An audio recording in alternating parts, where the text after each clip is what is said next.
सुनो। आओ आओ देखो देखो, आओ आओ देखो देखो, हम एक नई कहानी लाए हैं। हम एक नई कहानी लाए हैं। हम आयुर्वेद से आए हैं।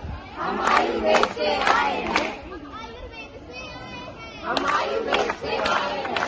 आओ आओ देखो देखो, आओ आओ देखो देखो। हम Satyaraj ayurvedic medical college and hospital के बीएमएस प्रथम वर्ष के छात्र छात्राएं आज आयुर्वेद दिवस के शुभ अवसर पर आप सभी के समक्ष एक नुक्कड़ नाटक प्रस्तुत करने जा रहे हैं। आचार्य शरद ने कहा है, स्वस्थस्य स्वास्थ्य रक्षणम आतुरस्य विकार प्रशमनम च, अर्थात स्वस्थ मनुष्य के स्वास्थ्य की रक्षा करना और रोगी मनुष्य के रोगों का नाश करना ही आयुर्वेद का मुख्य उद्देश्य है। अर्थात यही आयुर्वेद का प्रयोजन कहा गया है।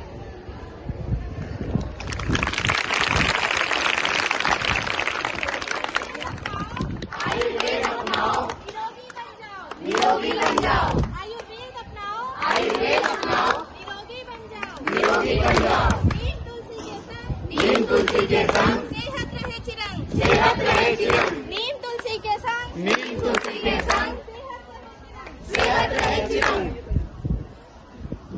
नमस्कार साथियों, आज हम यहाँ एक नाटक प्रस्तुत करने जा रहे हैं, जिस नाटक में एक नौजवान छा रहा है जल्दी जल्दी ठीक होने के पीछे, पर उसको मिला सच्चा और अच्छा स्वास्थ्य प्रकृति की गोद में। दृश्य 1, रामू की परेशानी। रामू खांसता हुआ, छींकता हुआ, थका हारा। अरे भाई, ये खांसी तेरी दोस्त बन गई है क्या? अरे रामू, तू हमेशा दवा दुकान के सामने ही दिखता है। क्या बताऊँ भाई, दवाई लेकर मैं भी परेशान हो गया हूँ। दवाइयाँ लेता हूँ फिर भी आराम नहीं, 2 दिन ठीक फिर वही हाल। कभी तुमने आयुर्वेद अपनाया है? नहीं। क्या आयुर्वेद सच में काम करता है? क्या तुमने वैद्य को दिखलाया है? नहीं। तो तुम मेरी बात मानो, एक बार वैद्य को दिखाई दो। ठीक है भाई, जब तुम बोल रहे हो तो मैं आज वैद्य जी के पास चला जाता हूँ। वैद्य का आगमन। प्रणाम वैद्य जी। प्रणाम। आओ बेटा, क्या परेशानी है? वैद्य जी, खांसी ठीक ही नहीं हो रही है। अपना हाथ लागेगा। वैद्य नाड़ी परीक्षण करते हुए, अरे बेटा, ये तुम्हारी सिर्फ खांसी नहीं है, ये तो कफ वृद्धि का असर है। दिन में तेलीय भोजन का सेवन करते हो, देर रात तक फोन चलाते हो, सुबह का सूरज नहीं देखते और व्यायाम से तो कोसों दूर रहते हो। ये सब आपको कैसे पता चला वैद्य जी? बेटा, यही तो आयुर्वेद है। आयुर्वेद सिर्फ लक्षण नहीं देखता, ये पूरी दिनचर्या और जीवन शैली को देखता है। तो इसका उपाय क्या है वैद्य जी? बेटा, दवा तो अपना काम करेगी। तुम्हें सबसे पहले हल्के पानी का सेवन करना पड़ेगा सुबह में। उसके बाद हल्दी, नीम और तुलसी का काढ़ा पिया करो। रात में हल्दी वाला दूध पिया करो और सबसे जरूरी बात, नित्य व्यायाम करना स्टार्ट करो, जिससे तुम्हारा शरीर और खांसी सब ठीक होने लगेगा। सही कहा वैद्य जी, सही इलाज तो आदतों को ठीक करना है। सर्दी खांसी दूर भगाओ, सर्दी खांसी दूर भगाओ, रोज आयुर्वेद अपनाओ। रोज आयुर्वेद अपनाओ। दृश्य 2, विरुद्ध आहार। और भाई, क्या हाल चाल? सब ठीक भाई, अपना बता। मैं भी एकदम ठीक हूँ भाई। चलो यार, मिल्क शेक पीने चलते हैं। चलो चलते हैं, आज मेरा भी कई दिन से फ्रूट चाट खाने का मन हो रहा है। चलो भाई, मिल्क शेक का टेस्ट कैसा है? भाई, बहुत अच्छा है टेस्ट। मैं भी टेस्ट करूँ? तुम फ्रूट चाट खाओ। अरे अरे रुको जरा, ये तुम लोग क्या कर रहे हो?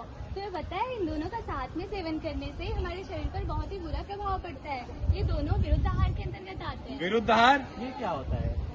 जैसे अगर तुम दूध और फल का साथ में सेवन करते हो तो ये विरुद्ध आहार बन जाता है। अगर दूध का केले के साथ सेवन कर रहे हो तो गैस, कब्ज और स्किन डिजीजेस हो जाती हैं।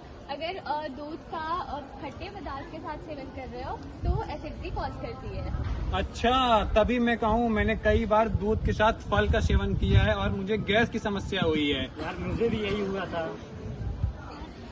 विरुद्ध आहार से बचो हमेशा, विरुद्ध आहार से बचो हमेशा, सात्विक भोजन सबसे अच्छा। सात्विक भोजन सबसे अच्छा। विरुद्ध आहार से बचो हमेशा, विरुद्ध आहार से बचो हमेशा, सात्विक भोजन सबसे अच्छा। सात्विक भोजन सबसे अच्छा।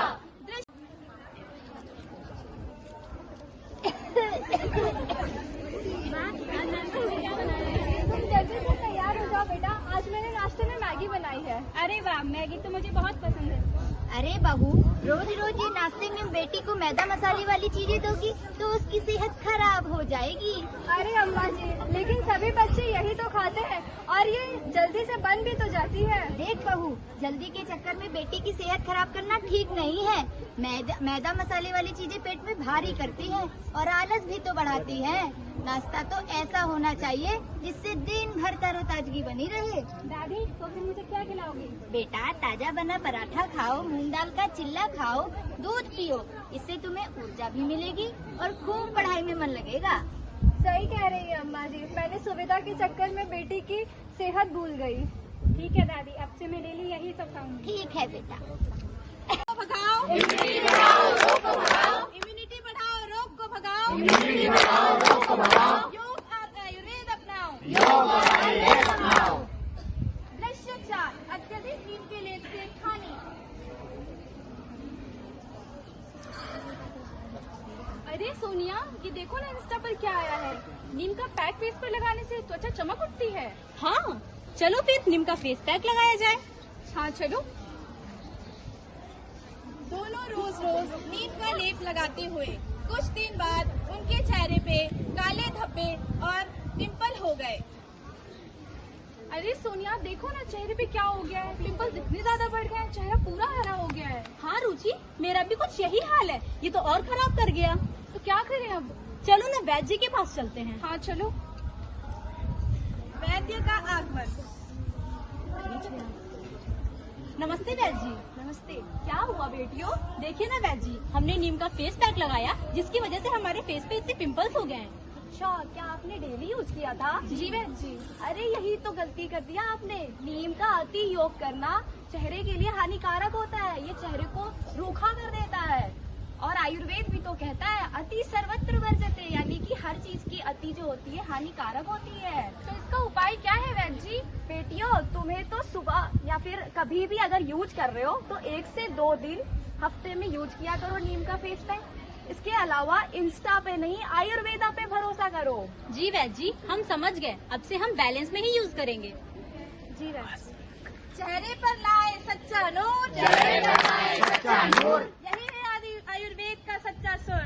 यही आयुर्वेद का सच्चा सुर। दृश्य 5, त्वचा और दौर्बल्य की जीवन शैली। अरे भाई, वो सीढ़ियाँ तो मेरी जा ही रहेगी, वजन बढ़ता जा रहा है, समझ नहीं आता क्या करूँ। और एक इधर मैं हूँ, कुछ भी खा लूँ पर असर ही नहीं हो रहा। वजन कम हो और इधर लोग मुझे बोलते हैं खाओ खाओ, फिर भी हड्डियाँ ही दिखती है। क्या करें? चलो वैद्य जी के पास चलते हैं।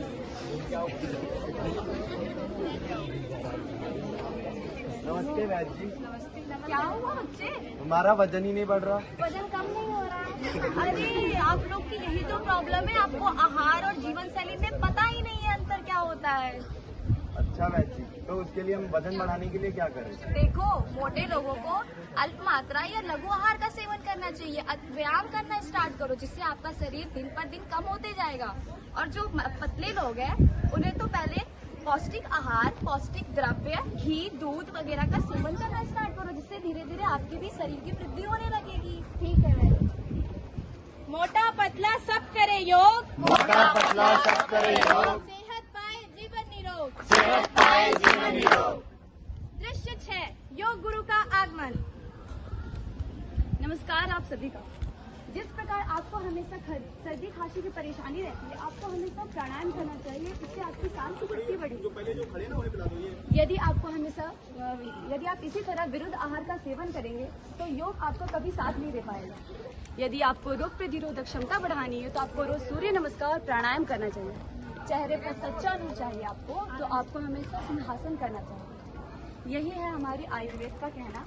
जैसे कि आपको हमेशा स्थूलता की परेशानी रहती है, आपको सूर्य नमस्कार करना चाहिए और कृष व्यक्ति को भुजंगासन करना चाहिए। आयुर्वेद को अपनाना है, आयुर्वेद को अपनाना है, स्वस्थ जीवन पाना है, स्वस्थ जीवन पाना है। आयुर्वेद को अपनाना है, आयुर्वेद को अपनाना है, स्वस्थ जीवन पाना है। स्वस्थ जीवन पाना है। तो दोस्तों, आयुर्वेद सिर्फ रोग की दवा नहीं, ये प्रकृति को हमें जड़ से जोड़ता है। धन्यवाद।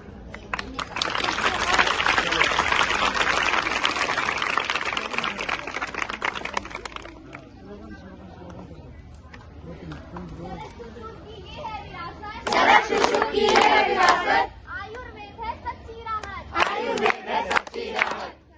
रोग को भगाना है। रोग को भगाना है। आयुर्वेद को अपनाना है। आयुर्वेद को अपनाना है। रोग को भगाना है। रोग को भगाना है। आयुर्वेद को अपनाना है। आयुर्वेद को अपनाना